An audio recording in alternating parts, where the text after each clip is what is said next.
네, 안녕하세요. 무역학과 김정혁입니다. 우리 거시경제론 수업 강의 영상 녹화 시작해 보겠습니다. 원래 월요일이나 최소한 수요일에는 올려드려야 되는 강의 영상 녹화를 지금 뭐 지금입니까? 금요일 오후에요, 지금. 금요일 오후에 녹화를 하고 있습니다. 많이 기다리셨을 텐데 아무런 예고도 없고 그래서 언제 도대체 강의 영상이 올라오지? 이번 주 출석은 되는 건가? 많이 궁금해 하셨을 텐데 늦게 올려드려서 정말 죄송합니다. 이번 주가 저 인생에 있어서 가장 바쁜 주 중에 하나였어요.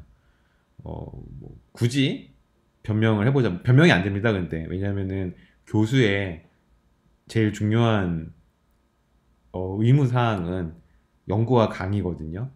그 다음에 이제 부수적으로 따라오는 교수에게 있어서 따라오는 여러 가지 행정적인 봉사들, 뭐, 보직에 대한 임무들, 이런 게 그 다음이어야 되는데, 저는 이번 주에 좀 순서가 뒤바뀌어서,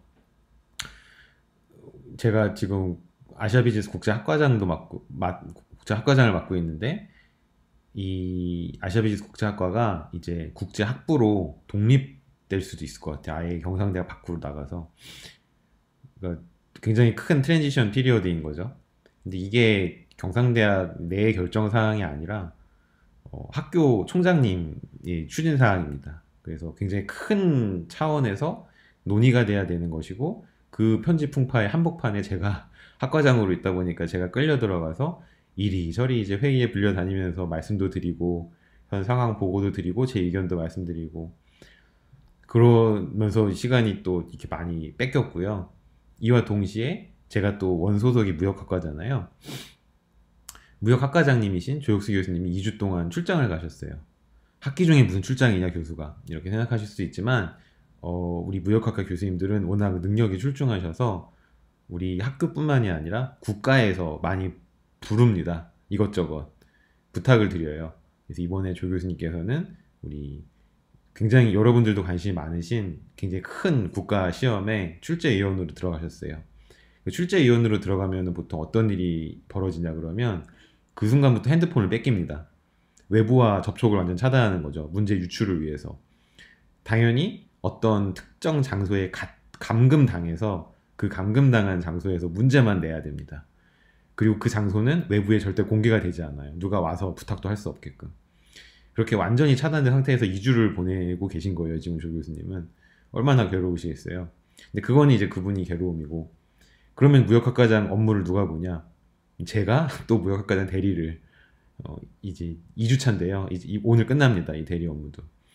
그래서 두 개 학과의 학과장 업무와 총장님이 추진하시는 일에 불려다니는 회의 그리고 이번 주와 오늘과 그 전주 금요일에 우리 경상대학에서 두 번의 국제 학술대회가 있어요.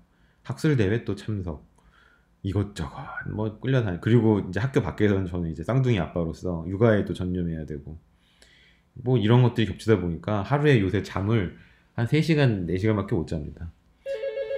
전화 또 오네요. 잠시만요. 네, 또 전화를 받았습니다. 참 두 개 학과장으로서 산다는 것은 쌍둥이 아빠로서 산다는 것과 둘 중에 뭐가 더 힘든 일일까요? 저도 비교를 하고 싶습니다. 근데 두 개 학과장과 쌍둥이 아빠를 동시에 겪는 비교조차 할 수 없는 그런 상황이 지금 있기 때문에 지금 강의 녹화를 금요일 오후에야 한다는 변명을 강의 영상 녹화 시작한 후 한 4분 만에 드립니다.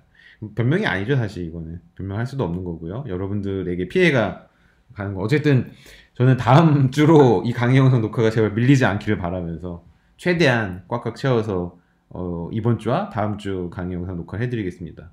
얼마나 제가 바빴냐 그러면 심지어 PT 파일도 못 만들었어요. 그래서 지금 그냥 강의 노트 지금 띄워놓고 있잖아요. 어떻게 하면 이럴 수 있는지 참 저도 황당합니다. 근데 앞으로도 계속 아마 강의 노트 못 만들 것 같아요. 강의 그 PT 노트 못 만들 것 같아요. 그래서 꼭 강의 노트를 이 강의록을 읽어 보시고 강의 영상을 시청해 주시기 바랍니다. 요새 속이 너무 답답해서 콜라를 자주 마셔요. 탄산 마셔야지 속이 좀 뚫리더라고요. 답답한 일이 많아갖고 이거 보니까 갑자기 한 번 더 삼천포를 세는데 저희 아버지 아버지께서 제가 고3 때 수능을 치고 수능을 잘 못 봤어요. 그래서 이제 대입에서 좀 어려움을 겪었거든요. 대학교 입학해서. 그때 이제 제가 수능 보고 망쳐서 맨날 집에 가면 막 울고 이불 뒤집어 쓰고 울고 막 그랬는데 그때 저희 아버지께서 칠성사이다를 한 박스 사놓으시고 매일 한 병씩 드셨다고 그러더라고요. 너무 그런 모습을 보는 게 너무 답답하시고 좀 힘드셨나 봐요, 아버지도. 어쨌든 뭐 대학 나쁘지 않은 대로 잘 가서 지금까지 밥 벌어먹고 잘 살고 있습니다. 지금은 아마 아버지가 저 때문에 사이다를 드시진 않겠죠. 대신 이제 제가 그 DNA를 물려받아서 제가 이제 콜라를 먹고 있네요. 워낙 학교 일이 답답한 게 많아갖고. 자, 아무튼 중요한 것은 우리가 이제 거의 학기에 막바지에 다다르고 있다는 겁니다. 배운 게 별로 없는데, 그쵸? 저한테 별로 배우신 게 없잖아요. 별로 배우신 것도 없는데 무슨 학기 마무리냐? 넌 가르친 것도 없는데 월급 날로 먹으려고 그러냐? 뭐 속으로 천불이 나실 텐데, 뭐 저도 마찬가지입니다. 저도 여러분들 만난 적 없고요. 저도 여러분들께 강의실에서 만나서 좀 에너지도 받고 우리 젊은 친구들한테 좀 황당한 질문도 받고 이렇게 수업 시간 떠든 애들 좀 꼬사리도 주고 그러면서 좀 저도 재미를 찾아야 되는데 참 그러질 못해서 너무 안타까울 뿐입니다. 코로나 바이러스 백신 얘기가 많이 나오고 있죠.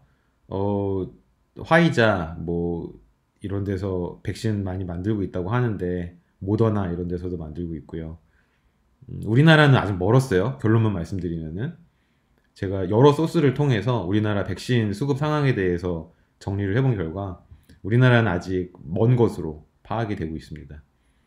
도대체 저희 소스가 어디냐고요? 일개 국립대 교수 주제. 저는 일단 모든 소스의 원천인 국회에 선을 두고 있고요. 여러분 증권사 찌라시 이런 말 들어보셨어요? 연예인들 막 뒷얘기 같은 거 모아놓은 찌라시. 요새는 그게 없죠. 법이 강화가 돼서 그런 걸 돌리는 순간 처벌을 받습니다. 그래서 그 법은 되게 잘 만든 법 같아요. 그래서 더 이상 증권사 찌라시가 돌진 않지만 그러한 속보들 기성 언론을 통해서 컨펌되지 않는 속보들을 취합하는 가장 그런 정보들이 빠르게 들어오는 데가 여의도예요. 여의도에 그 사무실이 있어요. 찌라시를 만든 사무실이. 그거 어떻게 알고 있냐고요? 제가 여의도에서 또 한 4년 근무했잖아요. 그래서 그쪽 정보도 최대한 빨리 받는 편입니다. 술자리에선 참 재밌는 얘기 많이 드릴 수 있는데 이렇게 공식적으로 녹화가 돼서 유튜브를 통해서 전국에서 그 누구도 제 이름을 검색하면은 시청할 수 있는 이런 상황에서는 그런 말씀까지는 이제 못 드리겠고 어쨌든 제가 여러 소스를 통해서 확인해 본 결과 우리 정부는 백신 수급에 문제는 없을 것 같아요. 그러니까 많은 보수 언론들에서 비난하고 있듯이 우리 국민들이 백신이 없어서 못 맞는 혹은 우리 국민들은 굉장히 반중 정서가 강하잖아요. 희한해요. 우리 국민들은 반중 정서도 강하고 반미 정서도 강해요. 미국도 싫고 중국도 싫은데 이제 누굴 좋아하겠다는 거죠. 그렇다고 일본 좋아하는 것도 아니고 일본 반일 정서 엄청 심하잖아요. 뭐지? 북한을 좋아하는 것도 아니고 우리나라 다 싫어하는 것 같아요. 그냥 성질이 별나갖고 우리나라 국민들. 근데 어쨌든 중국산 제품 내키지 않을 수도 있잖아요. 백신. 저는 크게 상관없다고 생각합니다. 중국산 백신이든 미국산 백신이든 수준이 비슷해요. 기술 수준이. 세계 최고의 연구 리서치 잘하는 국가는 당연히 미국인데 세계에서 두 번째로 리서치 잘하는 국가는 중국이에요. 지금 현재. 그러니까 중국산 기술 그렇게 무시하면 안 됩니다. 어쨌든 중국산 제품이 아니라 유럽 혹은 미국에서 건너오는 제품들을 주로 수입하겠다는 게 우리나라 정부의 방침이고 그 이유는 미국이랑 유럽이 가장 먼저 백신을 맞출 예정이기 때문이에요. 즉 미국이랑 유럽 시민들을 일종의 실험 대상으로 삼아서 그들에게 먼저 접종했을 때 발생할 수 있는 부작용 다 확인하고 그 다음에 미리 기확보된 물량을 공급받아서 이제 맞출지 안 맞출지 결정을 하겠다는 거죠. 우리나라 정부 재정이 생각보다 튼튼한 편이기 때문에 전량 수급하는데 문제 없고요. 또 6개월 정도 그러면은 딜레이가 될 텐데 최초 접종 시기가 그 정도 우리나라 방역 수준으로는 충분히 커버가 된다고 판단하는 것 같습니다. 저도 그 전체적인 방향성에 대해서는 동의를 하는 편이에요. 어쨌든 이 얘기 왜 꺼내냐 그러면 우리가 만날 수 있는 날은 얼굴 보고 강의할 수 있는 최선의 날은 2022학년도 봄학기 정도가 최선일 것이다. 근데 마음속으로는 2022년 가을 학기 정도를 생각하시면 좋을 것 같아요. 2021년은 어쨌든 우리 못 만날 것이다. 그건 확실한 것 같고요. 때문에 장기적으로 우리가 비대면 강의를 마음을 좀 잘 가지고 있어야 될 것 같아요. 일단 경상대학 측에서는 여러 가지 준비를 많이 하고 있습니다. 그래서 여러분들이 학교에 안 나오시는 동안 강의실 개선이 큰 폭으로 이루어졌어요. 즉 앞으로 2022년 혹은 그 이후에 여러분들이 다시 강의실로 복귀하실 때에는 굉장히 다른 환경에서 강의를 들으실 겁니다. 일단 모든 교수님들이 아이패드를 갖고 들어오실 거예요. 그래서 아이패드와 미러링해서 아이패드 화면을 앞에 띄워 놓으시고 강의를 하실 겁니다. 그 말인즉슨 모든 교수님들에게 아이패드가 지급이 된다는 것이고 모든 강의실에 애플 TV가 설치가 된다는 것이죠. 지금 현재 돼 있어요 이미. 여러분들이 강의실 대여해서 뭔가 활용하고 싶으시면은 지금도 하실 수 있습니다. 그리고 스마트 강의실이라 그래서 여러분들도 미러링으로 인터랙티브하게 참여할 수 있는 강의실도 점점 늘어나고 있고요. 즉 소규모 이제 PBL이라 그러죠. Problem Solving Based Learning 관련된 강의실도 경영학부 중심으로 많이 확충이 되고 있어요. 경영학부 강의 들으시면은 이제 그러한 강의실을 활용하실 수 있습니다. 그리고 미니 스튜디오도 만들고 있어요.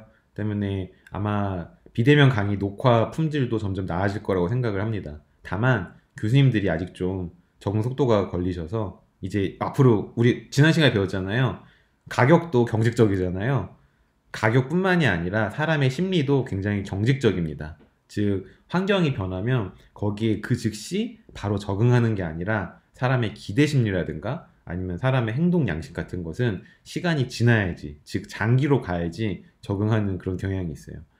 리서치 논문으로도 많이 나와 있습니다. 여러분들이 좋아하시는 그레고리 맨큐 교수님이 경제학 원론 쓰신 그분 전공이 그거예요. 익스펙테이션이 스태거링 되는 시스템을 연구하시는 분이죠. 주 전공이. 즉 사람의 집단적인 심리가 바로바로 바뀌는 것이 아니라 리지드하다, 즉 경직적이다라는 것이 그분이 주장하는 바거든요. 학문 세계에서 굉장히 재밌는 논문을 많이 쓰셨습니다.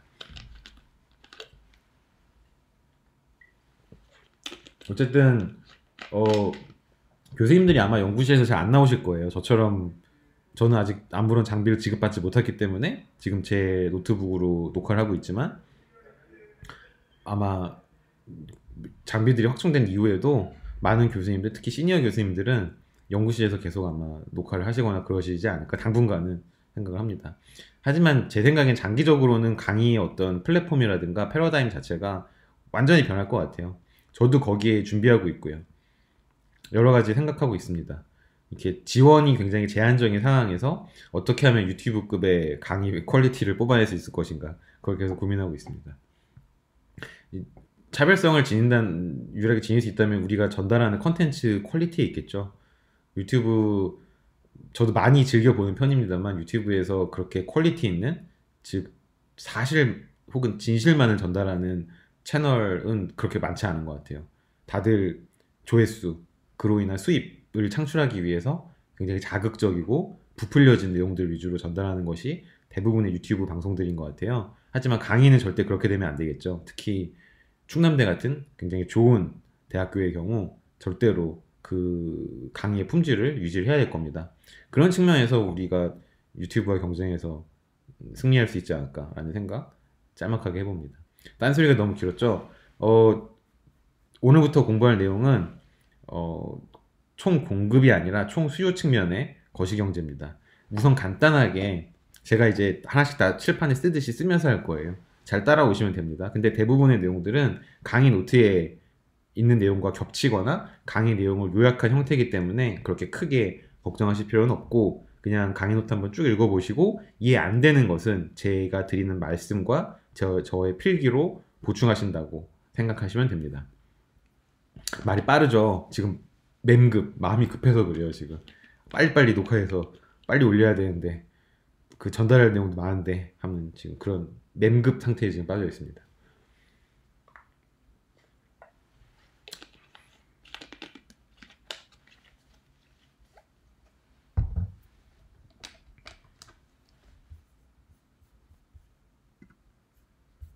자, 지금 우리가 배우는 내용들을 간략하게 한번 정리를 해보겠습니다. 우리가 중간고사 때까지, 즉 이 학기의 전반기까지는 우리가 뭘 배웠냐 하면요. 보입시다. 보입시다. 전반기에는 한 국가 단위의 경제가, 즉 큰 규모의 경제가 어떻게 성장하는지, 그리고 성장에서 어떤 안정적인 성장 경로가 있는지, 그리고 그 성장 경로에 영향을 미치는 거시적인 요인들은 무엇이 있는지, 이런 것들에 대해서 배웠어요. 그것을 우리는 흔히 경제 성장이라고 합니다. 혹은 경제 성장론, 이렇게 얘기를 하죠. 즉 여기서는 우리가 이제 내생적인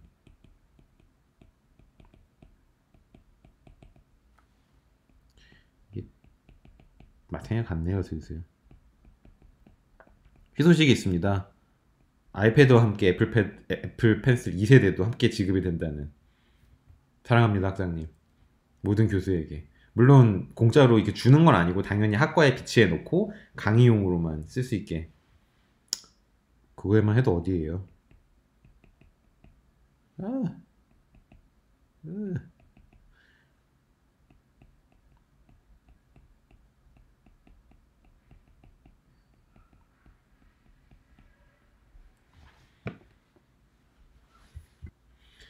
크게 이렇게 외생적, 크게 두 가지로 구분할 수 있었죠.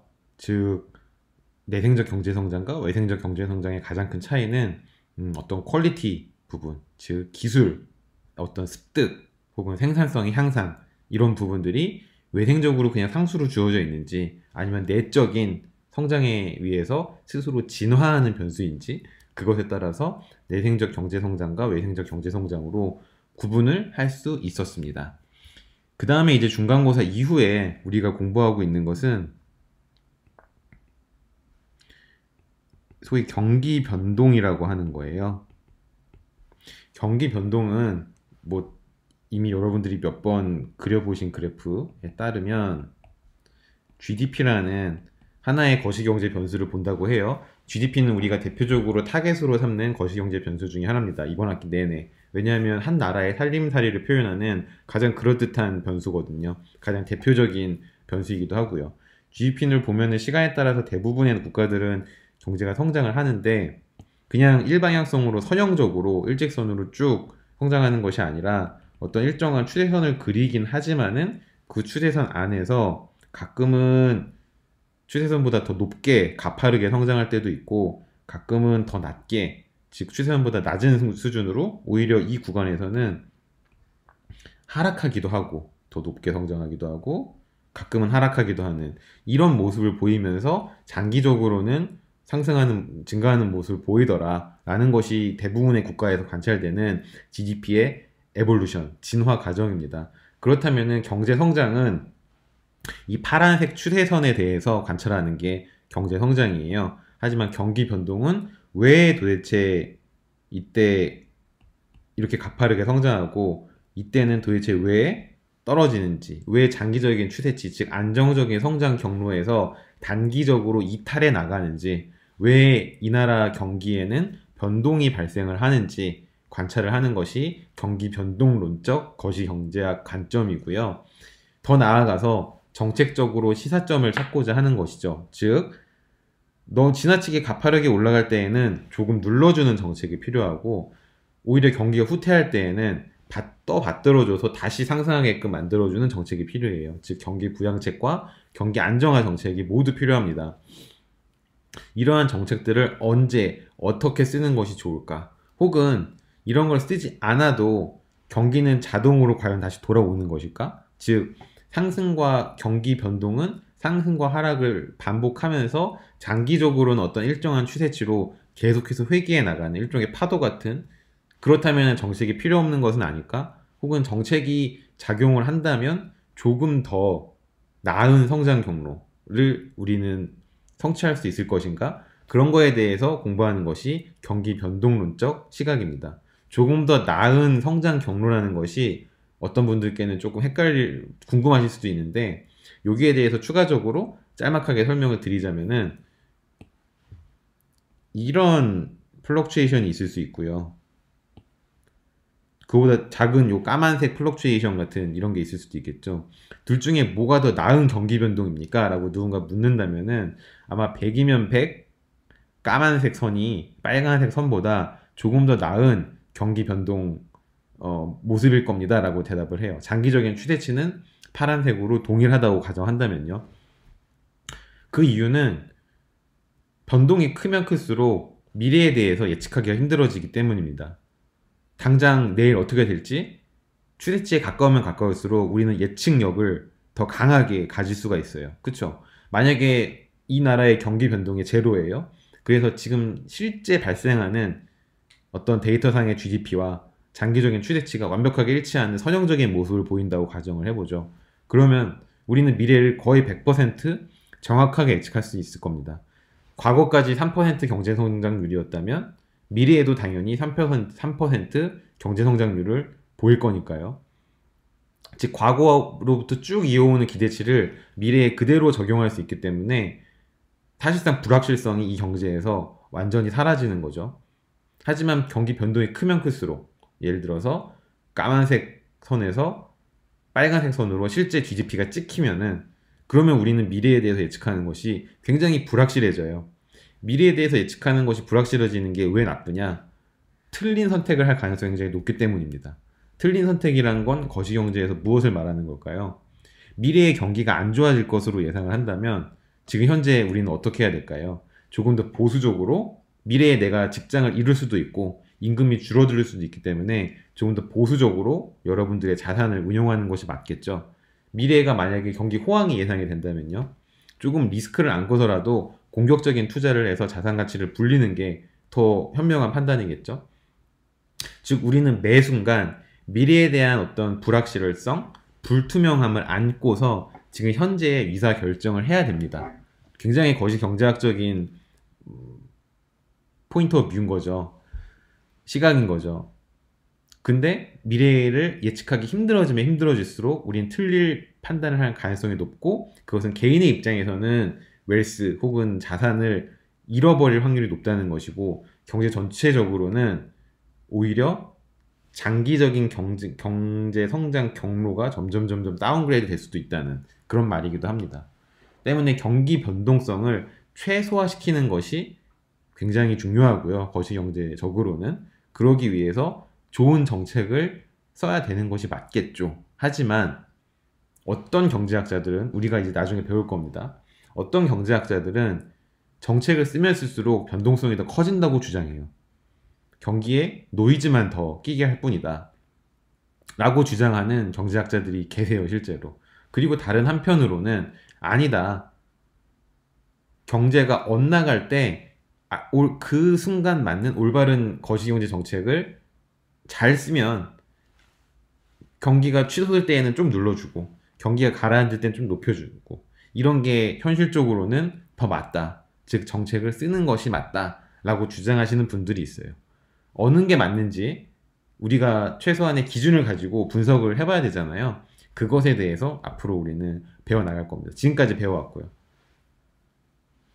지금까지 배운 것을 정리를 해볼까요? 지금 우리가 경기 변동에서 배운 것은 크게 절반 정도를 배웠습니다. 절반 정도를 배웠다는 것은 만약에 우리가 미시경제학에서 배운 아주 간단한 시장 구조를 거시경제학으로 확장시켜서 이야기할 수 있다면 즉 한 제품에 대한 시장 혹은 한 서비스에 대한 시장 굉장히 미시적인 시각이죠. 거기서 결정되는 공급의 법칙과 수요의 법칙에 의해서 어떤 균형점이 도출이 되잖아요. 그럼 여기서 균형 가격이 있을 것이고 균형 거래량이 있을 거라고요.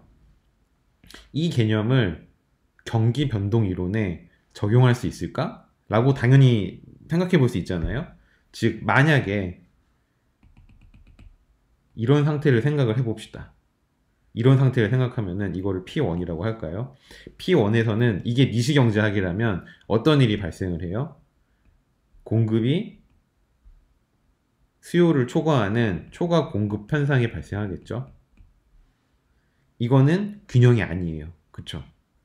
반대로 P2 같은 건 어때요? P2 같은 경우에는 이때는 초과 수요가 발생을 해요. 그쵸? 수요가 공급보다 많으니까 이것도 균형이 아니에요. 근데 우리는 미시경제학에서 어떻게 배웠습니까? 초과 공급이나 초과 수요가 발생할 때에는 가격이 조절 기능을 해서, 즉 보이지 않는 손으로 기능을 해서 자연스럽게 수요와 공급을 맞춰줄 것이고, 그래서 결국 균형점으로 회귀할 것이다 라고 배웠잖아요. 특별한 그 시장에서의 어떤 시장 실패 현상이 발생하지 않는다면요. 이 개념을 경기 변동론으로 가지고 들어오는 겁니다. 즉 순간적으로 이 나라의 경제는 균형점 2에서 이탈할 수 있다. 이렇게 이탈했을 경우 이 이탈된 비균형점을 다시 균형점으로 돌아오게 하는 원인은 무엇일까? 자연적으로 돌아올까? 미시경제학에서 가격이 그 기능을 했던 것처럼 거시경제학에서는 전체적인 물가 수준 혹은 전체적인 가격 수준이 그 기능을 할 수 있을까? 궁금할 수 있잖아요. 혹은 만약에 가격이 단기적으로 경직적이어서 그 기능을 하지 못한다면 정부가 나서서 대신 균형으로 이 나라의 거시경제를 돌이킬 수 있을까? 충분히 생각해 볼 만한 어떤 프레임워크라고 느끼지 않으세요? 이러한 어떤 큰 가정 하에서 한 나라의 공급과 수요를 한번 계산을 해보자는 거죠.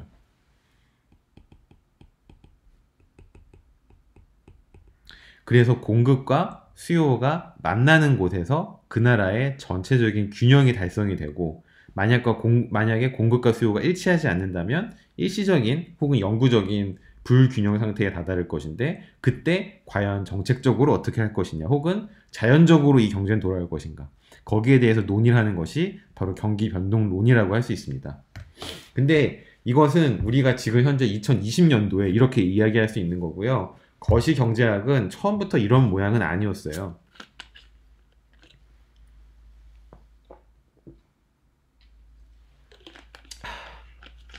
답답해서 콜라 마시는 거 아닙니다. 목이 말라서 마시는 거고요. 잠시만요. 죄송합니다. 전화가 계속 와서요. 제가 너무 인기가 좋은가 봐요. 아니면 제가 없으면 일이 안 되는지. 항상 그래요. 저는 되게 조직 운이 있거든요. 제가 들어가는 조직마다 다 좋은 조직이었어요. 좋은 조직이란 말은 동료들이 괜찮다는 말이죠. 여러분들이 나중에 직장을 아마 나오시게 되는 결정을 하실 때, 이직이나 퇴직을 결정하실 때 가장 큰 요인을 미치는 것은 뭐 업무의 어려움이나 뭐 보수 혹은 뭐 미래 이런 게 아니에요. 괴롭히는 사람이 있냐 없냐거든요. 회사 내에 괴롭히는 사람이 없으면 아마도 대부분 여러분들은 그 자리에 스테이 하시게 될 겁니다. 특별한 이유가 없으면요.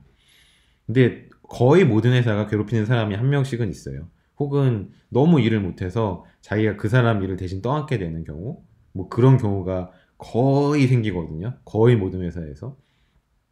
근데 저는 제가 모셨던 보스는 항상 다들 되게 좋으신 분들이고, 네. 되게 좋으신 분들이셨고, 또 제가 소위 말해서 충성을 다해도 되는 그런 분들이 항상 계셨죠.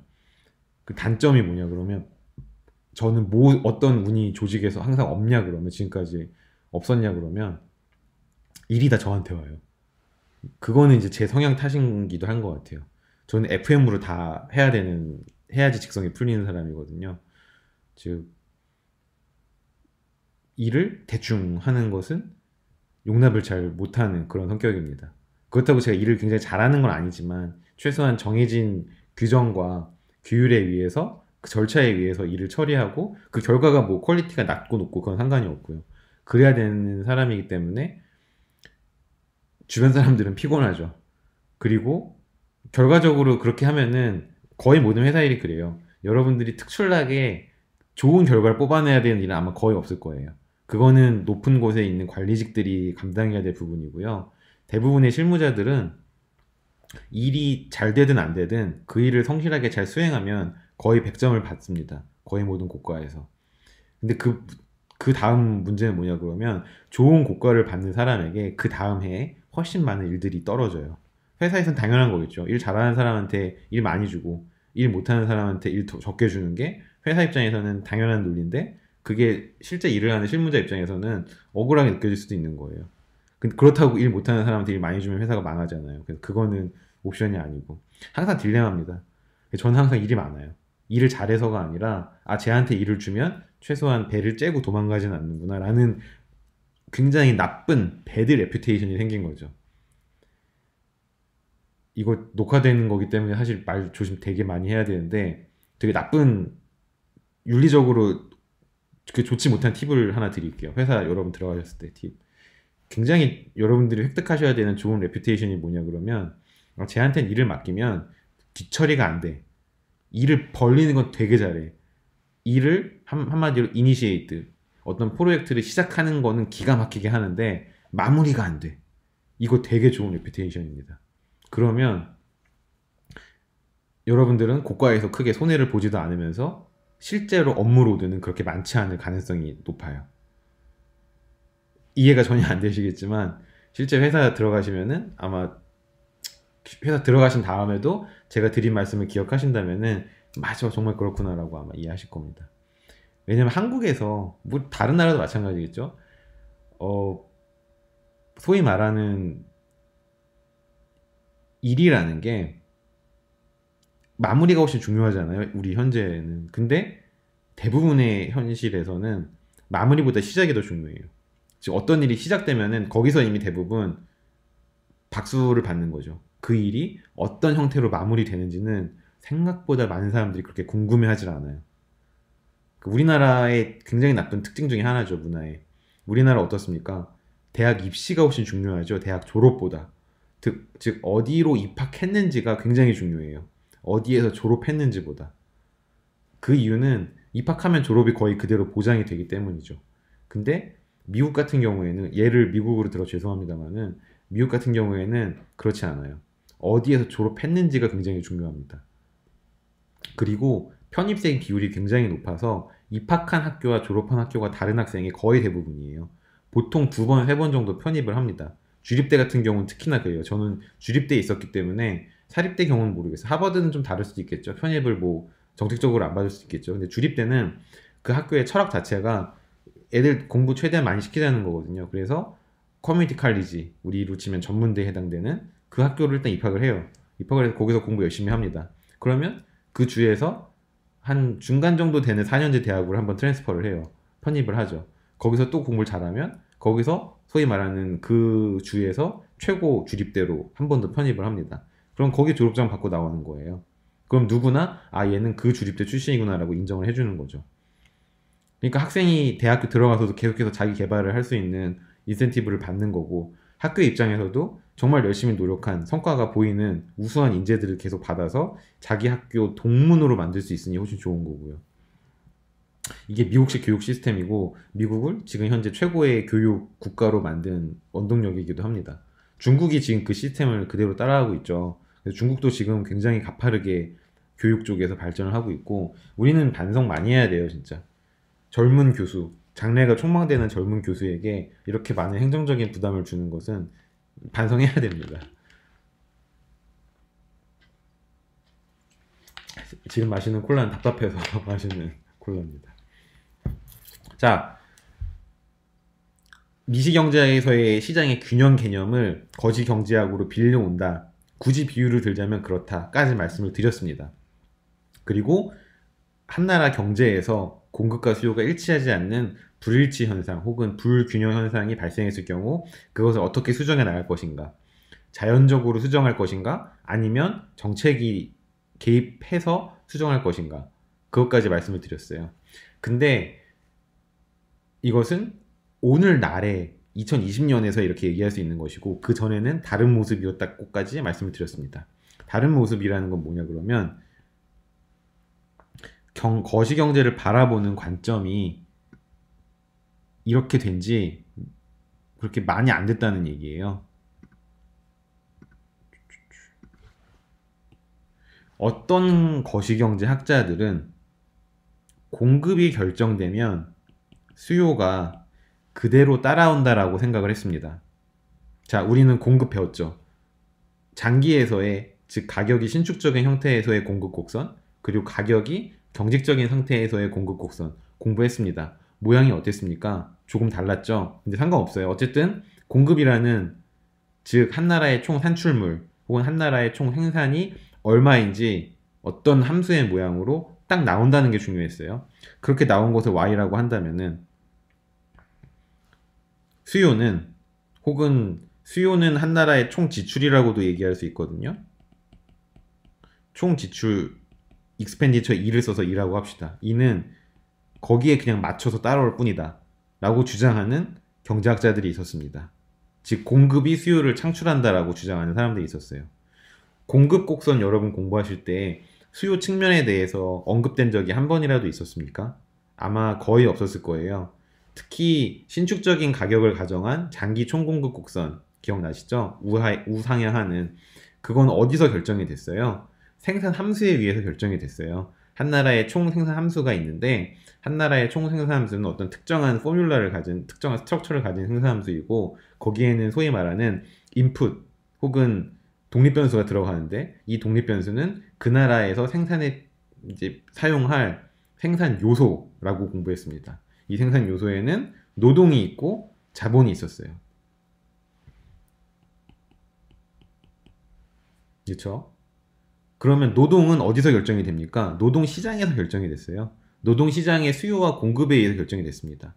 자본은 우리가 논의를 단순화하기 위해서 상수라고 가정했지만, 논의를 확장시킨다면은 자본은 당연히 자본시장에서 결정이 되겠죠. 즉 노동시장과 자본시장이 균형을 이루면 거기에 따라서 균형 생산 요소량과 가격은 자동으로 결정이 될 것이고, 그것을 생산함수에 집어넣기만 하면은 그 나라의 총 산출량이 나와버리는 거예요.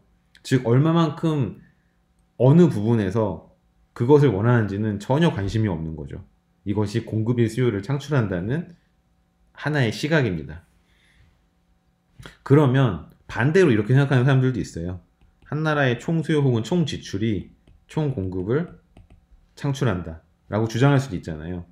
이 말은 무슨 말이냐 그러면은, 한 나라의 총 수요는 총 4개 부분에 의해서 결정이 됩니다. 여러분들이 모두 다 잘 알고 있어요. GDP의 3면 등가의 법칙 아시죠?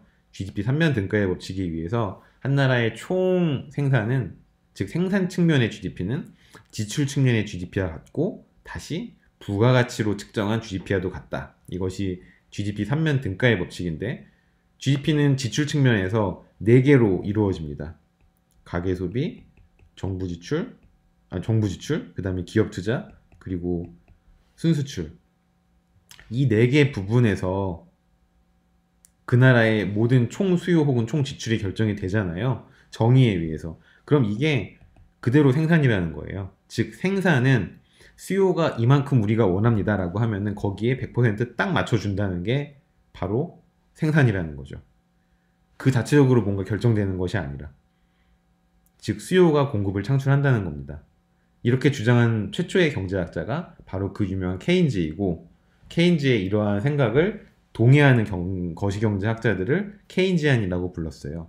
그래서 수요가 공급을 창출한다라고 주장하는 거시경제학자들은 우리가 소위 말하는 케인즈학파의 거시경제학이라고 공부를 하고, 반대로 공급에 아무런 시장에 뭐 완전성이 허용되든 허용되지 않든 어쨌든 한 나라의 총 산출량이 결정이 된다면 그 산출량이 그대로 그 나라의 총 지출로 이어진다는 이론이 바로 케인즈학파와 반대되는 사람들인 고전학파 사람들.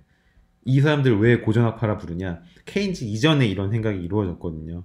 즉 케인즈가 나오니까 케인즈는 좀 뉴한, 프레시한 생각을 하는 사람이 된 거고, 그 전에 이미 존재했던 것들을 우리는 올드라고 할 수는 없으니까 그냥 클래시컬하다, 너 참 생각 클래식하다 이렇게 이야기하듯이, 그래서 고전학파의 거시경제학이라고 우린 보통 이야기를 합니다. 어느 게 맞을까요? 요즘에는 이 둘 중에 어느 것 하나를 따라가진 않습니다. 우린 이렇게 얘기할 수 있잖아요. 수요 측면에서 한 나라의 GDP를 측정할 수 있듯이 공급 측면에서도 하나의 GDP를 측정할 수 있는 충분한 기술과 통계를 가지고 있어요. 그러면 이 두 개가 진짜 일치하는지 맞춰보면 될 거 아니에요. 그게 3면 등가의 법칙이고, 즉 공급 측면은 공급 측면에서 따로 결정이 되고, 수요 측면은 수요 측면에서 따로 결정이 되고, 공급 측면은 공급 측면에서 따로 결정이 돼서 이 두 놈이 일치하는지 여부만 판정하면 되겠네요. 일치하지 않는다면 불균형 상태에 들어간 거죠. 그러면 어떻게 하면 균형으로 맞출 수 있을까 고민하면 되는 거잖아요. 거기에 대해서 지금 우리가 공부를 하고 있는 겁니다. 여러분들은 이미 공급 곡선을 2개나 공부하셨어요. 장기에서의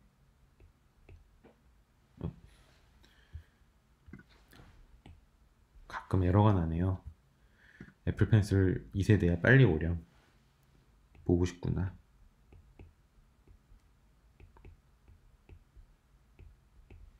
장기 공급 곡선과 단기 공급 곡선 2개를 배웠습니다. 장기 공급 곡선의 모양은 어때요? 장기 공급 곡선은 수직이에요. 좌측에는 가로축에는 GDP가 들어가고요. 세로축에는 물가 수준이 들어갑니다. 즉 장기에는 가격이 완전히 신축적이기 때문에 장기의 실질적인 총 산출량이 가격 수준 혹은 물가 수준에 영향을 받지 않아요. 하지만 단기적으로는 가격이 경직적이기 때문에 물가 수준과 산출량이 서로 영향을 주고받습니다. 근데 우연히도 우상향하는 모양이 나와서 마치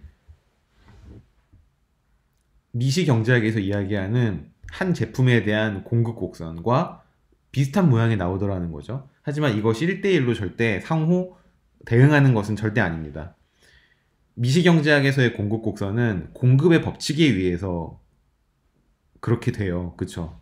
공급의 법칙에 의해서 그 제품의 가격 수준과 그 제품에 대한 어떤 공급량이 정의 관계, 플러스의 관계를 갖는다는 게 공급의 법칙이고, 그래서 우상향하는 공급 곡선 모양이 나온 것이지만, 단기에서의 그 나라의 총 공급 곡선은 가격의 경직성 혹은 기대의 오차 같은 것들이 개입해서 만들어진 것이기 때문에 그 안에서 공급의 법칙이 어떤 하나의 기능을 할 수 있지만 공급의 법칙이 절대적인 영향력을 발휘해서 이런 모양이 나온 건 아니라는 것. 그것을 확실히 구분을 하면 좋을 것 같습니다. 이것이 총 공급이에요. 즉 총 공급 곡선은 크게 2가지가 있는 겁니다. 장기에서의 공급 곡선과 단기에서의 공급 곡선이 구분된다는 거. 그럼 총 수요 곡선은 어떨까요? 지금 우리가 큰 그림 먼저 그리고 이제 총 수요에 대해서 얘기를 하려고 이럽니다. 써줘라. 총 수요 같은 경우에는 2개로 나눠져 있진 않아요. 하나의 모양으로 나오는데 이것이 단기와 장기일 때 차이를 보인다기보다는 여러 가지 다양한 메커니즘에 의해서 종합적으로 고려된다는 표현이 좀 더 맞을 것 같습니다. 무슨 말이냐 하면은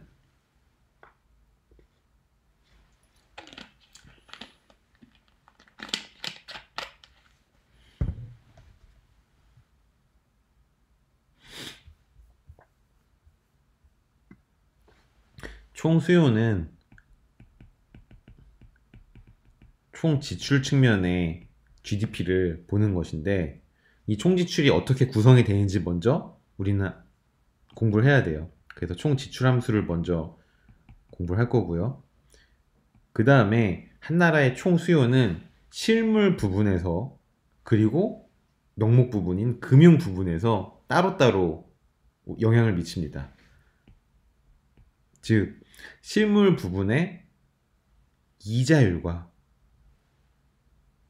GDP 간의 관계를 나타내는 IS 곡선이라는 놈을 먼저 배울 거고요. 그 다음에 금융 부분에서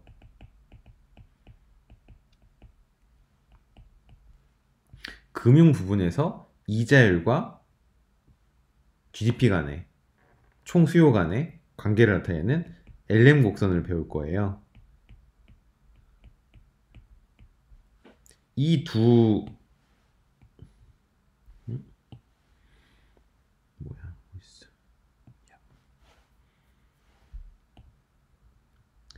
곡선은 이자율과 실질, 그 중에서도 실질 이자율이죠. 실질 이자율과 GDP 간의 관계를 나타낸다는 점에서 총 공급 곡선 혹은 총 수요 곡선이 그려지는 디멘션, 차원과 다릅니다. 즉 IS 곡선과 LM 곡선은 가로축은 Y로 동일하지만 세로축은 물가 수준이 아닌 이자율로 그려질 거예요. 요 안에서 그려지는 그림이고요. 총 공급 곡선과 총 수요 곡선은 세로축이 P인 다른 디멘션에서 그려지기 때문에 IS, LM 곡선과 AS 곡선 혹은 총 수요를 우리는 이제 AD 곡선이라고 하는데요. 이렇게 안 그려지지? AD 곡선 이 두 개를 IS, LM 곡선과 한 차원에 겹쳐서 폭에서 그릴 수는 없습니다. 즉 우리가 앞으로 해야 될 그리고 하게 될 일은 IS, LM 곡선이 그려진 하나의 디멘션 그리고 AS 곡선, AD 곡선이 그려진 다른 디멘션 두 그래프를 놓고 LM 곡선이 움직일 때 뭐 AD 곡선이 어떻게 될 것인지 이런 것들을 계속해서 왔다 갔다 하면서 분석하는 그런 작업이 될 거예요. 어쨌든 IS 곡선과 LM 곡선을 정의하고 실물 부분과 금융 부분에서의 수요량이 어떻게 되는지 우리가 구조를 파악할 수 있다면 이 두 개를 합쳐서 AD 곡선을 도출할 수 있습니다. AD 곡선은 다시 물가 수준 P와 GDP 간의 관계를 나타내는 것으로서 이거는 결론부터 말씀드리면은 AD 곡선은 모양이 하나예요. 여기가 P가 되겠네요. 우하향하는 모양을 가지거든요. 이것도 우연히 수요 곡선과 모양이 똑같죠. 하지만 수요의 법칙과는 큰 관계가 없습니다. 그 안에서 세부적인 어떤 경제주체의 판단을 고려할 때 수요의 법칙이 당연히 작용을 하겠지만은 수요의 법칙 때문에 총 수요 곡선이 우하향하는 것은 아니에요. 그러면 이제 이 세 개의 그래프를 하나로 합치면 그 나라의 총 균형이 산출이 되겠죠.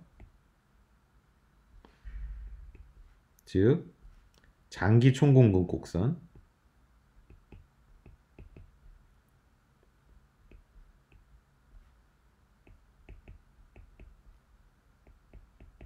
단기 총공급 곡선 그리고 총수요 곡선 이 세 개가 한 점에서 만약에 만난다면은 깔끔하게 이 점이 거시경제의 균형점이 될 것이다 라고 이제 우리는 이야기할 수 있는 겁니다. 이게 우리가 학기 말까지 공부할 내용이에요. 여기까지 공부하면 우리는 이제 AD, AS 모형을 완벽하게 이해를 한 것이기 때문에 경기 변동론적인 관점에서 균형이 무엇인지 혹은 균형이 아닌 것이 무엇인지 확실하게 알 수 있을 것이고 추가적으로 우리에게 시간이 더 주어진다면 정책적으로 혹은 그냥 자연적으로 어떻게 균형으로 나아갈 것인지 균형점으로 복귀할 수 있을 것인지 이야기해 볼 수 있을 겁니다. 즉 여러 가지 거시경제 정책들에 대해서 이 프레임워크를 통해서 이야기할 수 있을 거예요. 여기까지가 앞으로 우리가 공부하게 될 대략적인 내용들이라고 할 수 있습니다. 이해가 쉽게 되시죠? 그러면 이제 우리는 롱런 AS 그리고 숏런 AS에 대해서는 공부를 했으니까 총 수요에 대해서 공부해 봅시다.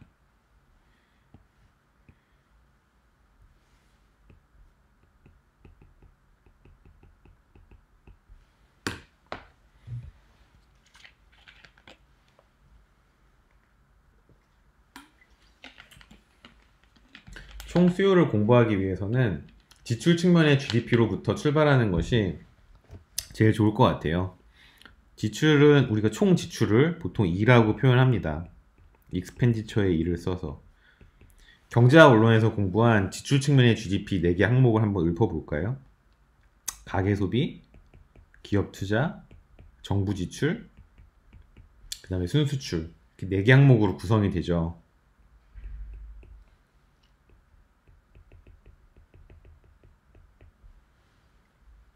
가계소비 부분은 우리가 흔히 내수라고 부르는 것으로서 그 나라 총 지출에서 가장 큰 항목을 차지합니다. 보통 한 46에서 나라마다 다르긴 하지만 우리나라 같은 경우에는 46%에서 한 52% 정도 비중을 차지해요. 전체 GDP에서. 거의 절반 정도를 차지하기 때문에 가장 큰 비중을 차지하는 항목이라고 이야기할 수 있습니다. 잠깐만요. 이거를 좀 더 늘려봅시다. 그쵸? 굳이 위에 메뉴를 보이게 할 필요 없잖아요. 지금까지 왜 좁게 사용했던가. 근데 또 하나의 특징이 있어요. 가장 큰 비중을 차지하지만 쉽게 변하지 않는다는 특징을 또 가지고 있습니다. 무슨 말인고 하니 변동성이 그렇게 크지 않다는 거예요. 여러분들 평소 소비 패턴을 한번 관찰을 해보세요. 오늘 편의점에서 라면 드시다가 내일 갑자기 서울에 있는 파인다이닝 레스토랑 가셔서 한 끼에 15만원짜리 식사하시진 않잖아요. 그 사람의 일반적인 소비 패턴은 기업의 투자 패턴이나 정부 정책 패턴에 비해서 훨씬 더 안정적인 경향을 가집니다. 어저께 여러분 미슐랭 스타라고 아세요? 미슐랭 가이드라는 데가 있어요. 이렇게 이제 영어로 미슐린이죠. 이렇게 하얀색 튜브 같은 거품처럼 생긴 놈이 마스코트인 미슐랭 가이드는 전 세계 유명한 식당들에게 별 3개부터 별 1개까지 줘요. 미슐랭 스타를 받은 레스토랑은 소위 말해서 이제 슈퍼스타가 되는 거죠. 요식업계에서. 우리나라 같은 경우에는 최근부터 미슐랭에서 스타를 주기 시작을 했습니다. 미슐랭 1스타, 2스타, 3스타 합쳐서 어저께 근데 그 미슐랭 가이드 한국편이 발표가 됐어요. 그게 어느 정도로 권위가 있냐 그러면 시상식을 합니다. 미슐랭 스타 시상식을 해요. 한국 시상식 해서.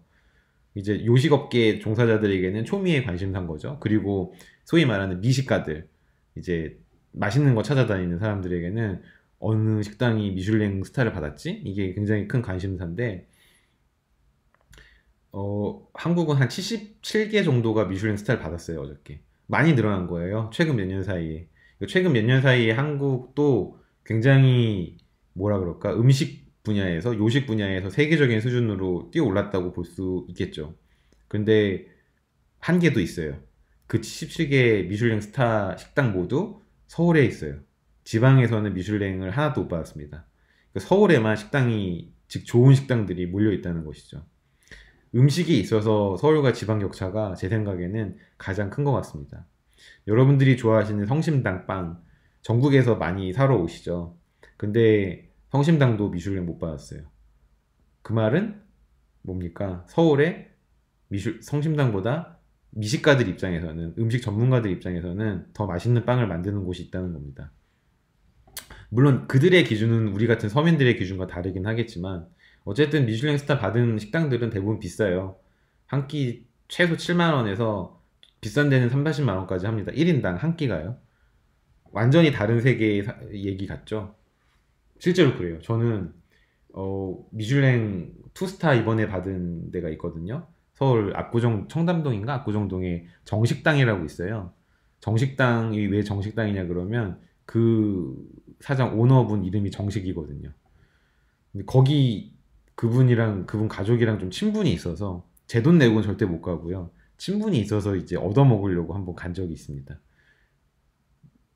맛있죠. 코스 요리로 나온 당연히 맛있죠. 근데 비싼 데일수록 어때요? 쟁반은 크고 그 안에 드는 음식은 적잖아요. 근데 어쨌든 하필 거기 간 날 소위 말하는 우리가 모두 아는, 모든 사람이 알고 있는 그 얼굴이 제 바로 옆 테이블에서 밥을 먹더라고요. 그래서 아, 여기는 저런 사람들이 오는 데구나 싶어서 그다음부터 안 갔습니다. 물론 이유는 돈이 없어서 안 갔죠. 어쨌든 그 사람들은 그런 데만 가는 사람들이고 우리는 이제 성심당 가는 사람들이고 소비 패턴이 그렇게 많이 안 바뀐다는 거예요. 그래서 안정적인 특징을 갖고 있는 것이 가계 소비, 하지만 가장 큰 비중을 갖고 있다. 가계 소비의 또 다른 특징은 뭡니까? 아까 파인다이닝 레스토랑 예를 들어드렸지만은 부자는 돈 많이 써요. 그쵸? 저 같은 가난한 사람은 돈 적게 써요. 수입이랑 비례한다는 특징 가지고 있어요. 나중에 우리가 활용을 할 겁니다. 기업 투자. 기업 투자는 보통 15%에서 한 25% 정도 비중을 차지합니다. 가계 소비만큼 중요한 부분이죠. GDP에서. 그리고 기업 혹은 법인이라고 하는 것은 법인이잖아요. 사람 인자 써서 법인이잖아요. 우리 같은 일반적인 시민들과 달리 각 기업에도 우리가 주민등록번호를 받듯이 각 기업에도 법인번호 혹은 사업자 등록번호가 부여가 되거든요. 그들도 법적으로는 하나의 인격체로서 인정을 받는 것이고 정의가 된다는 것이고 그들이 쓰는 돈, 그들이 기업 활동을 위해서 쓰는 돈은 전부 다 기업 투자로 들어갑니다. 우리나라는 기업 투자를 크게 세 가지로 분류해요. 하나는 건설 투자가 있고요. 다른 하나는 설비 투자가 있어요. 그리고 다른 하나는 지식재산 서비스 투자입니다. 건설 투자 비중이 물론 제일 높고요. 그럼 건설 투자에서 이제 우리가 눈여겨봐야 될 게 크게 두 가지가 있는데, 건설 투자는 경기에 후행한다는 겁니다. 일반적으로 후행하는 경향이 강해요. 설비 투자는 경기에 선행한다는 거고요. 즉, 여러분들이 투자에 관심이 있으시면은 아마 반도체 사이클이라는 얘기 들어보셨을 거예요. 반도체의 경기를 나타내는 거죠. 그러면 우리나라 같은 경우에는 반도체 강국이니까 삼성전자나 뭐 하이닉스, SK 하이닉스에서 만약에 공장에 대한 설비 투자를 늘린다, 장비를 더 구입하고 라인을 더 확장한다, 그건 우리는 어떻게 해석할 수 있을까요? 아, 지금 반도체 사이클이 바닥 찍었구나, 앞으로 올라가겠구나 파악하면 되겠죠. 그리고 삼성전자 주식을 사시면 됩니다. 반드시 올라갈 거예요. 그러면 즉 어떤 특정 산업의 경기를 미리 확인하고 싶으시다면 그 산업의 리딩 컴퍼니가 설비 투자를 늘리는지 줄이는지 확인하시면 됩니다. 건설 투자 같은 경우에는 우리나라 같은 경우 정부 비중이 높아요. 건설 투자는 아파트나 주택 같은 일반 거주지 혹은 빌딩 같은 것도 포함이 되지만, 건설 투자에서 큰 비중을 차지하는 것은 도로나 항만, 공항 같은 사회 인프라스트럭처, 사회 간접 자본, SOC라고 그러죠. 이런 것들이 차지하는 비중도 높은데, 우리나라는 SOC 건설을 외주를 잘 안 주죠. 민자에 잘 안 주고 정부가 직접 주도해서 건설 계획을 세우는 경향이 있거든요. 근데 이 SOC가 정부 정책에 의해서 급감하면 건설 투자 자체가 확 쪼그라들고, 그러면 GDP에 큰 영향을 주는 그런 경우가 왕왕 있어요. 그래서 건설 투자 같은 경우 경기 후행적이고 정책에도 영향을 많이 받는다는 특징이 있습니다. 제가 국회에서 일할 때 예산 담당이었고, 예산을 연구하는 부서에 있었거든요. 국가 예산을. 근데 제가 있을 때가 2017년이었거든요. 2017년에 갑자기 정부 SOC 예산이 20% 정도 급감했어요. 전년 대비해서. 이건 상당히 큰 변화폭입니다. 보통 예산 변화폭을 예산 비목마다 5% 내외로 한정하는 경우가 많거든요. 급격한 변화는 혼란을 초래할 수 있으니까요. 근데 갑자기 SOC 예산이 20% 줄어든 거예요. 그래서 많은 사람들이 내년도 건설 투자 망했다, 그쪽 소위 말하는 목표치 못 찍겠구나, 그리고 건설 투자가 그렇게 줄어들면 전체 GDP에도 미치는 영향이 상당히 크겠구나 예상을 했습니다. 그리고 실제 그렇게 되었죠. 근데 SOC 예산이 이렇게 줄어든, 정책이 이렇게 줄어든 이유는 아마도 정권이 바뀌어서였을 거예요. 그 당시에 박근혜 정권에서 이제 박근혜 전 대통령의 탄핵을 당하고 문재인 대통령이 취임을 하면서 기존의 정부에서 추진했던 SOC 계획 중에 많은 것들이 아마 취소가 되었을 겁니다. 그게 아마 영향을 미칠 수 있어요. 그 중에 상당 부분이 뭐였을까요? 바로 4대강 같은 이제 정부 주도의 큰 SOC 사업들이었겠죠.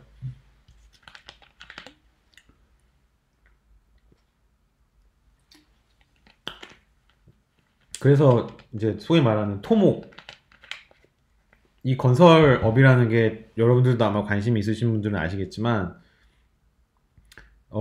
고용 효과가 굉장히 커요. 세종시 사시는 분들 아마 많이 보셨을 거예요. 세종시는 항상 아파트를 짓고 있잖아요. 그러면 아파트 건설 현장에 일하시는 분들이 굉장히 많아요. 그 부분 대부분 일용직들이시거든요. 예를 들어서 뭐 현대건설에서 아파트 만든다. 현대건설 직원들은 몇 명 안 돼요. 하청업체 직원들이 대부분이고, 하청에서 다시 하청을 주는 사람들이 실제로 시멘트 쌓아 올리는 분들입니다. 이분들 일용직인데 건설 경기 돌아가야지 이분들 일을 하세요. 안 그러면 집에서 쉬셔야 돼요. 근데 이분들이 그냥 맨몸으로 일합니까? 점심 드셔야 되잖아요. 건설 현장 주변에 항상 뷔페집이 있습니다. 3,000원, 4,000원에 푸짐하게 나오는 한밭집이라 그러죠, 보통. 식당이 우선 운영이 되고요. 식당만 운영이 됩니까? 한잔 하고 가시잖아요. 반드시 옆에 술집이 있어요. 유흥주점, 유흥업도 같이 건설업이랑 같이 괴를 같이 하고요. 이분들 그냥 가십니까? 버스 타거나 자차로 가시죠. 기름업계, 석유업, 정유업계 영향 받아요. 뭐 이런 것들, 그 다음에 철강, 뭐 시멘트 같은 중간재 생산하는 기업들 다 영향받습니다. 건설업이 리딩하는 게 굉장히 많아요. 그래서 우리나라에서 건설 투자를 결코 포기를 못하는 거죠. 지식재산 서비스 투자는 최근에 우리나라에서 각광받기 시작한 투자고 한국은행에서 이것을 통계로 잡기 시작한 것도 몇 년 되지 않습니다. 전체 투자에서 차지하는 비중은 적어요. 5%에서 10% 정도? 때문에 GDP에서 차지하는 비중도 많이 적겠죠. 하지만 최근 가파르게 증가하고 있기 때문에 주목해야 될 부분이고, 바로 이 지식재산 서비스 투자를, 이 부분이 소위 말하는 우리가 앞서서 배웠던 경제성장에서 총요소 생산성을 향상시키는 내재적인 변수로 작용을 하기 때문에 요 안에는 보통 이제 R&D 같은 게 포함이 되겠죠. 우리나라 R&D의 특징이 뭐라고 말씀드렸습니까? 정부 주도 R&D 비중이 굉장히 높아요. 정부 주도라고 하면은 크게 두 가지가 있겠죠. 정부가 직접 연구는 거의 안 합니다. 공무원들은 공부를 할 시간이 없을 정도로 바쁘시니까요. 보통 출연연이라 그러죠. 정부 출연 연구기관. 정부의 각 부서가 있고 부처가 있고 그 부처 산하 연구기관들이 있습니다. 거기서 보통 연구를 많이 해요. 그 비중이 굉장히 높은 편이고요. 그리고 대학들에 대한 지원 정부에서 해주면 간접적으로 연구 결과도 나오니까 그것도 정부 주도 R&D에 포함이 돼요. 두 번째, R&D GDP 대비 R&D 비중이 굉장히 높습니다. 전 세계 탑이에요. 즉 우리나라는 GDP에서 R&D로 다시 환류시키는 부분, 즉 우리가 돈을 이만큼 벌었는데 그 중에서 많은 부분의 돈을 떼내어서 다시 공부를 하는 학구열이 굉장히 높은 국가입니다.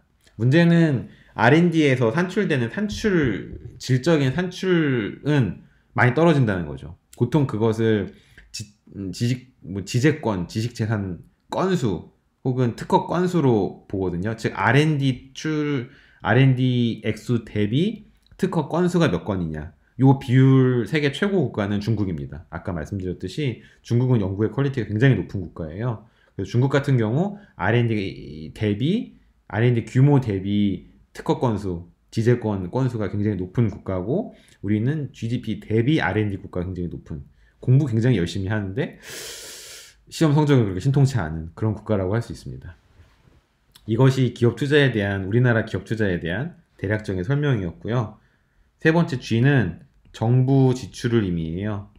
정부 지출은 정부가 물건을 사거나 정부가 투자라는 겁니다. 즉 정부는 소비도 하고 투자도 하죠. 이거를 다 통칭해서 정부 지출이라고 보통 이야기를 해요. 정부는 근데 이윤을 창출하는 기업은 아닐 뿐 아니라 노동력을 제공하는 가게도 아닙니다. 즉 노동과 소위 말하는 생산 요소를 가지고 있어서 생산 요소를 판매해서 혹은 제공해서 수입을 내지도 않고요. 기업처럼 투자나 생산 활동을 하는 것도 아니에요. 그럼 정부는 수입이 전혀 없는 상태에서 어떻게 지출을 할까요? 보통 세금을 걷습니다. 이 세금이 정부 입장에서는 수입이에요. 그리고 G만큼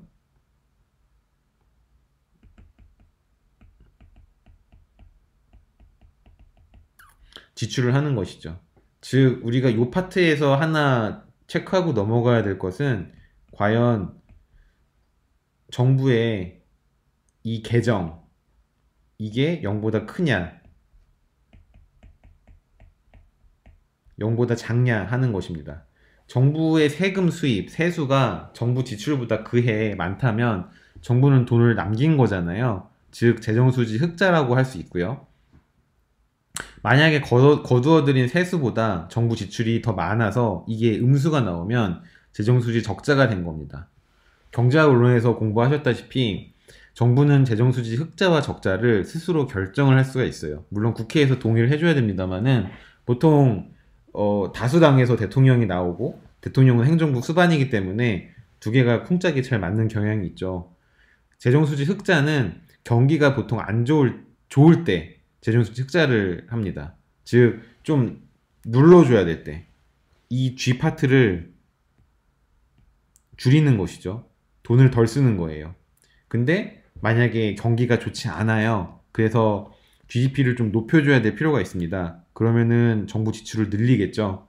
세금이 고정돼 있다고 가정할 때 이 파트가 변하면은 부호가 변할 수 있겠죠. 즉 정부는 경기가 좋을 때는 재정수지 흑자를 취하는 경향이 많고요. 경기가 좋지 않아서 GDP를 늘려야 될 때, 총 지출을 자극해서 진작시켜야 될 때에는 재정수지 적자를 일부러 기록할 때가 많습니다. 이거는 나중에 우리가 총수요 부분 다 배우고 정부 정책 배울 때 다시 한번 이야기해 볼 거예요. 순수출은 우리 무역학과 학생들이니까 잘 아시겠죠? 수출에서 수입을 뺀 부분입니다. 우선 이번 이 거시경제론 강의에서는 이 순수출 부분은 전혀 고려하지 않을 거예요. 이 부분은 나중에 국제금융이라든지 아니면은 이 거시경제론을 바탕으로 해서 공부하게 될 3, 4학년 고급 과목들에서 이 순수출 항목까지 집어넣은 개방 거시경제학으로 확장했을 때 다시 한번 공부하게 될 겁니다. 이 순수출 파트가 들어가게 되면 GDP의 4개 지출 항목에 들어가게 되면 상당히 복잡해져요. 생각해야 될 게 굉장히 많습니다. 먼저 환율 생각해야 되고요. 경상수지도 생각해야 되고요. 밸런스 오브 페이먼트 뭐 이런 것도 생각해야 되고 다른 나라 우리나라와의 뭐 이자율 차이 이런 것도 생각해야 되고 굉장히 많은 것이 복잡해지기 때문에 우리는 우선 가장 단순한 형태의 GDP부터 공부하기 위해서 이 부분을 빼고 시작할 거예요. 그리고 정부 지출도 상수라고 고정되어 있다라고 가정하고 시작을 할 겁니다. 왜냐하면 정부 지출 같은 경우에는 많은 거시경제학자들이 어떤 논리에 의해서 움직인다기보다는 즉 경제 논리에 의해서 특정 거시경제 변수가 있으면 그거에 의해서 오토매티컬리 결정이 되는 변수라기보다는 그 정부의 어떤 철학 혹은 기조 혹은 정무적인 판단 혹은 환경적인 요인들 정치 경제적인 환경적인 요인들 이런 거에 의해서 정부 지출의 방향성이 결정이 되는 경향이 높기 때문에 이것도 일단 기본 모형에서는 상수로 놓는 것이 조금 더 상식적이다라고 주장하는 거시경제학자분들이 많이 계시죠. 그래서 이것도 일단 우리가 처음 배울 때에는 상수로 놓고 시작을 합니다. 그러면 뭐랑 뭐만 남아요? 가계소비와 기업투자만 남겠죠. 즉 가계소비와 기업투자가 어떤 구조로 이루어져 있는지 우리가 파악할 수 있다면 총 지출 함수를 구할 수 있을 것이고 그렇다면 총 지출, 즉 총 수요가 어떻게 결정되는지 무엇에 의해서 결정이 되는지 대략적으로 이야기해 볼 수 있을 겁니다. 요걸로부터 시작해서 바로 IS 곡선으로 넘어갈 거고요. 여기서 실물 부분에서 결정되는 총수요 파트를 정리할 겁니다.